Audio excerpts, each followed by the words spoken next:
Bună ziua, dragi youtuberi, vă mulțumesc pentru că am ajuns la cifra de 500 de abonați. Mergem înainte. Astăzi, după ce v-am prezentat mașina acum aproximativ un an de zile de la Steinhaus, modelul Pro GLM 503, a venit timpul să se întâmple totuși ceva cu ea. Și anume, inițial s-a rupt această coardă de tragere. Am încercat să o fac pe loc, nu am reușit deoarece coarda s-a rupt chiar în interiorul demarorului. Cu ocazia asta, în momentul când am desfăcut demarorul, am constatat o problemă legată de arc. Și astăzi am spus să vă arăt cum reparăm problema aceasta a demarorului, deoarece am și căutat pe internet, nu am găsit un demaror de cumpărat, poate se potrivește de la altă mașină, nu știu, eu am încercat și am reușit, o să vedeți la finele videoului, am reparat totuși demarorul și acum pornește. Astfel vă urez un video plăcut și sper să fie și folositor. Pentru a ajunge la demaror avem nevoie de o tubulară de 10 și are 3 șuruburi la capac. Trebuie desfăcute șuruburile.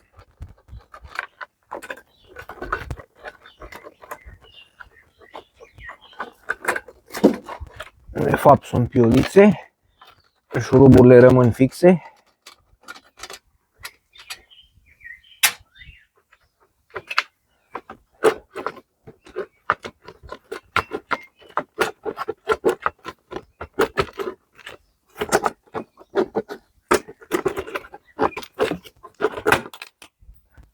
Așa, are și niște șaibe. Nu s-a desfăcut, ok.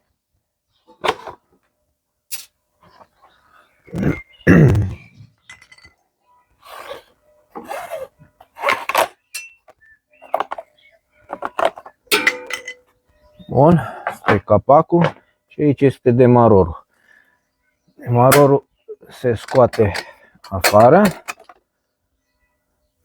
și cam acesta e demarorul care nu mai funcționează. Are un sistem cu 2 lamele care iasă și acționează în momentul când se trage de sfoară. Acum, problema noastră este demarorul care, din nefericire, ceva s-a întâmplat la el. Mai are un șurub probabil de 8 sau 7. Vedem.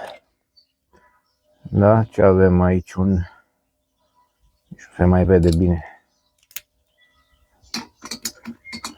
Nu, e prea mare.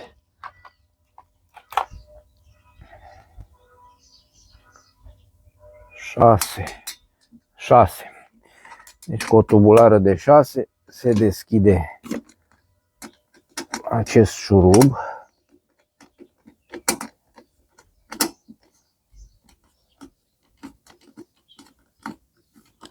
Da? Cam așa arată. Aici se văd lamelele care au și un arculeț mic. Astea iasă afară, nu le pierdeți, da? Asta este arculețul.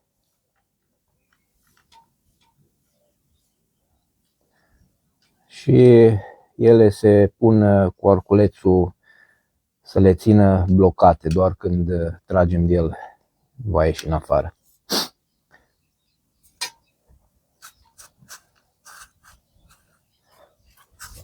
Hai să vedem ce s-a întâmplat aici.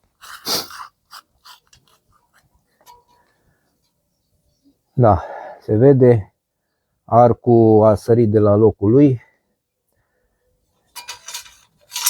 O să trebuiască, eu am și pierdut una, am afară. ce are și un căpăcel. Căpăcelul ăsta are un pin mai mic, pinul ăsta mai mic o să vină pus aici ca să se închidă perfect. Asta după ce o să facem reparația. Să încercăm să reparăm sistemul acesta de arc, să vedem ce s-a întâmplat, de ce nu mai funcționează. Poate vă confruntați și voi cu așa ceva. O să încercăm să-l reparăm. Bun, deci acesta este demarorul. După cum spuneam, are un arc. Aici se vede că arcul nu mai este unde trebuie, în poziția care trebuie. O să îl ștergem un pic, el are o vazelină, ca să spun, este un element în mișcare totuși.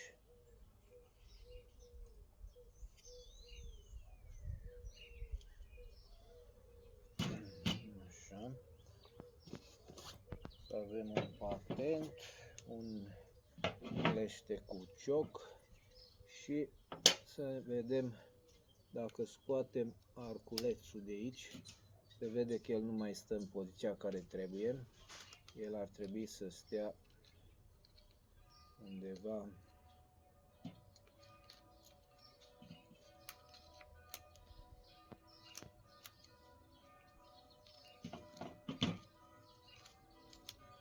da, este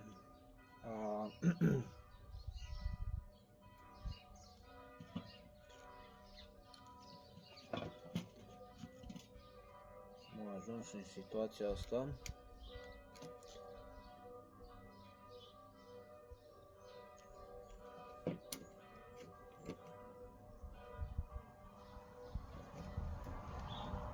Ce să-i facem noi?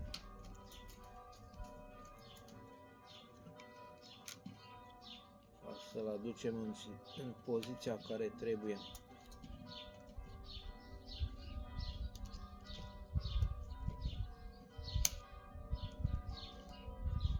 Probabil că o să trebuiască să tai din el, pentru că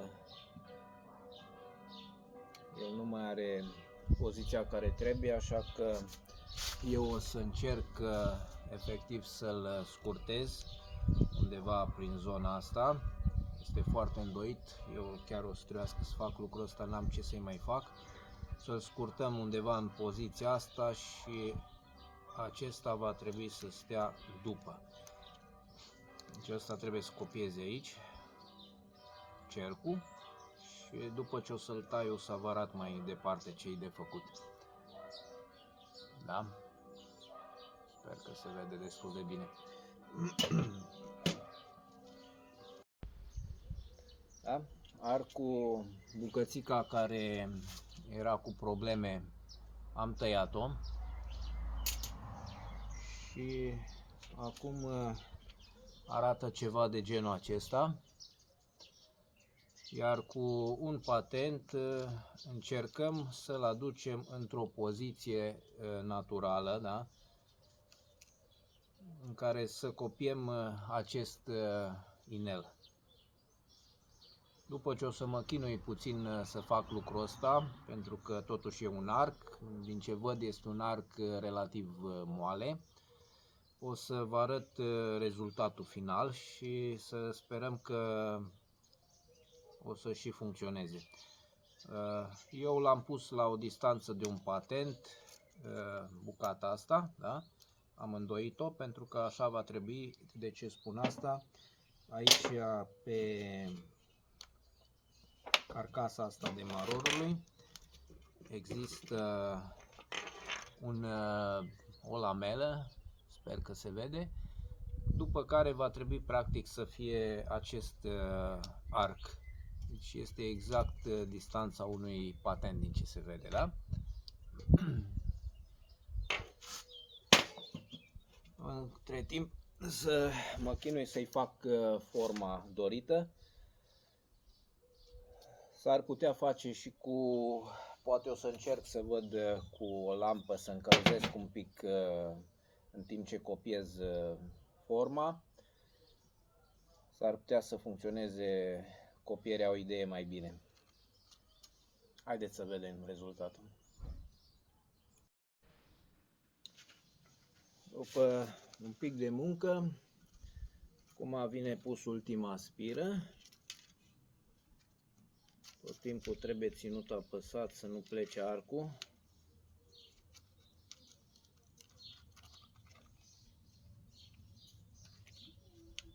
Așa. Bun. Și cam ăsta e rezultatul. Arată aproape binișor.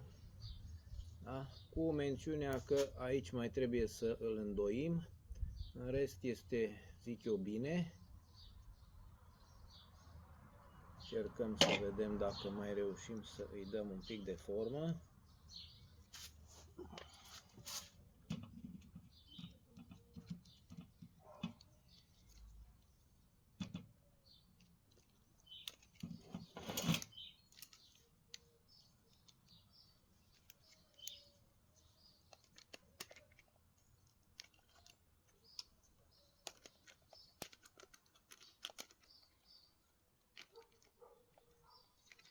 E adevărat că prin încălzire a mers mai ușor.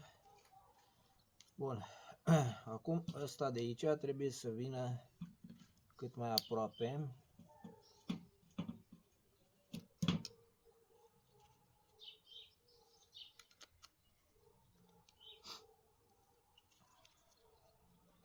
De ce spun asta? Pentru că ștergem și ăsta un pic. În momentul în care punem capacul, după cum am spus, cu asta mică în partea asta,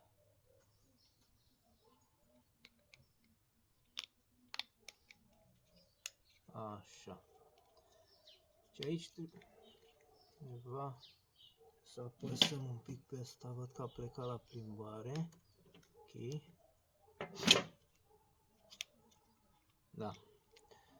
În locul ăsta de aici, da, ăsta trebuie să se potrivească, după cum am spus, pe știftul ăla de acolo. Să vedem dacă se potrivește.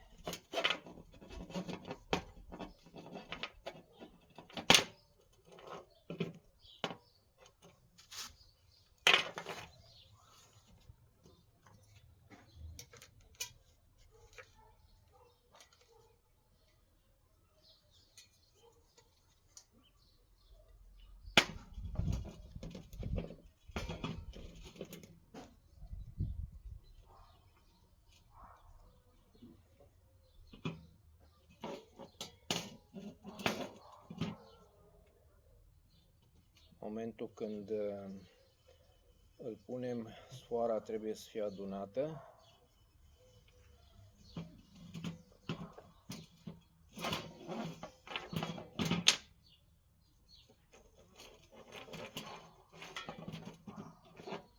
Și ne uităm să fie, da, nu mi se potrivește chiar perfect pentru că nu e nicio problemă, îl lăsăm un pic mai desfăcut. Sfoara trebuie să vină din partea aceea.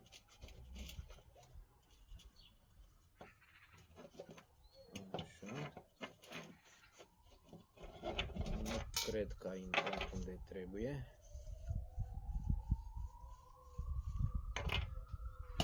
Dar trebuie să verificăm dacă a intrat sau nu, pentru că altfel nu funcționează.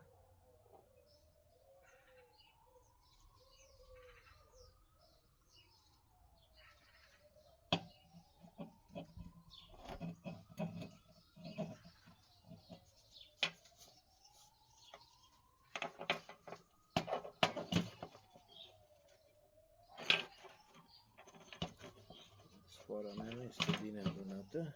Așa.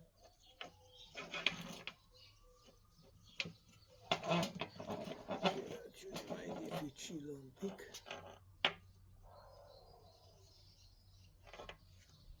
Uite, uite. Uite, Uite cum nu vrea sfoara să stea.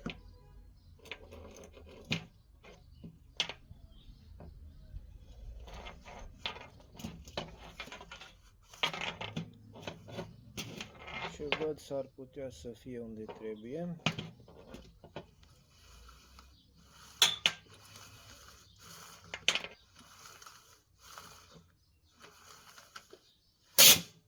Hop, că a scăpat. Acum, dacă nu l-am prins, revenim la ce am fost, repetăm operațiunea cu înfășuratul arcului. Operația a luat sfârșit, am reușit să-l montez, i-am pus și clicheții aceștia. Sperăm că totul funcționează, vedem acum. Cu atenție la acest căpăcel, el trebuie să intre știfturile acestea în locul acesta, da? Să nu le băgați în locul acesta că nu funcționează, da? Deci ne uităm după știfturi, îl punem în locurile respective. De ce spun asta? Pentru că el deschid lamelele acestea. Dacă îl punem invers, vedeți, nu mai deschide nimic, nu mai funcționează. Deci îl vom pune în așa fel încât aceste lamele două se deschidă.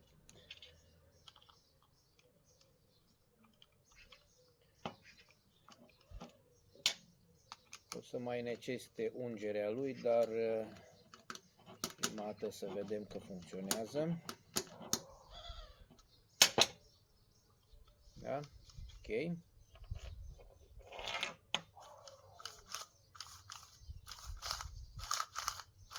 Aparent funcționează.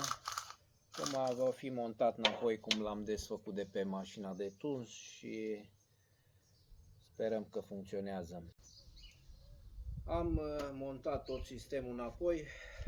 Probabil arcul trebuia un pic mai întins, din ce îmi dau seama. Asta pe original venea până în capăt. Asta este acum, nu avem ce să mai facem. Poate îl mai întindem după ce o să gresăm și sistemul. Să vedem ce am rezolvat. Da?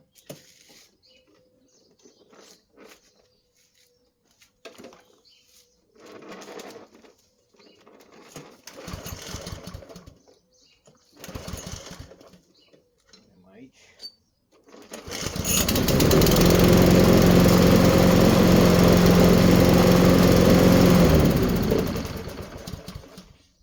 Se pare că